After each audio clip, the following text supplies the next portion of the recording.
The report highlights that our actions before until now have caused the changes in climate that we are experiencing, including weather extremes such as heat waves.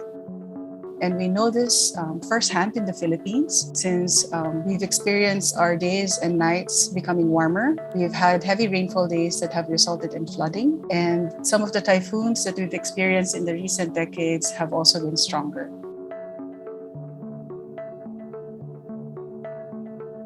My name is Dr. Faye Cruz, and I'm a climate scientist at the Manila Observatory. And I am one of the 3 Filipino co-authors of the Working Group 1 contribution to the IPCC 6 Assessment Report, or the AR6. I think having 3 Filipino scientists in this new assessment report is already a good recognition of the increased expertise in our country. I think we're getting there. More and more Filipino scientists are doing really world-class research. Especially recently, we've been advancing our climate research in the Philippines and also in the region. And more, we are exploring collaborations, not just locally, but also internationally. I really consider it as a blessing and a big opportunity to have this chance to work with 234 authors all over the world. As authors, we volunteered our time and effort in the drafting of this report, and this was done on top of our regular work hours. So I remember working in the evenings and even during weekends and holidays to meet deadlines. From 2018 until 2021, we have worked together on the report. We did not do any new research for this assessment report, but what the authors did was to assess many peer-reviewed scientific papers to summarize the current knowledge on climate change. For this report, over 14,000 scientific papers were assessed, and the report also underwent a review process.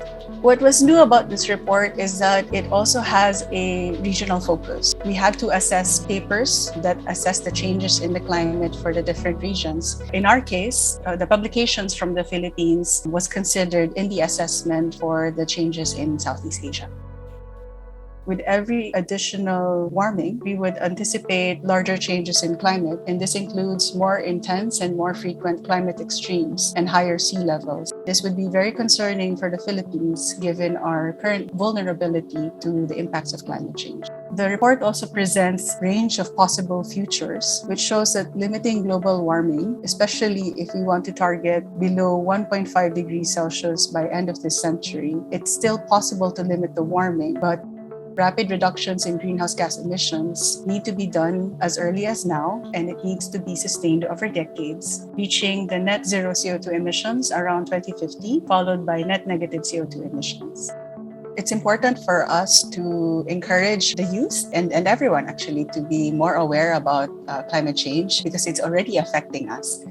I would encourage the Filipino scientists and researchers to publish their findings and their results. It can be considered in the next assessment report so that we would have a more robust and more comprehensive understanding of climate change and its impacts. And this will be very much useful to provide evidence so that our policymakers can make evidence-based and science-informed policies to address the issues of climate change. The actions and decisions that we do today will determine our climate in the future.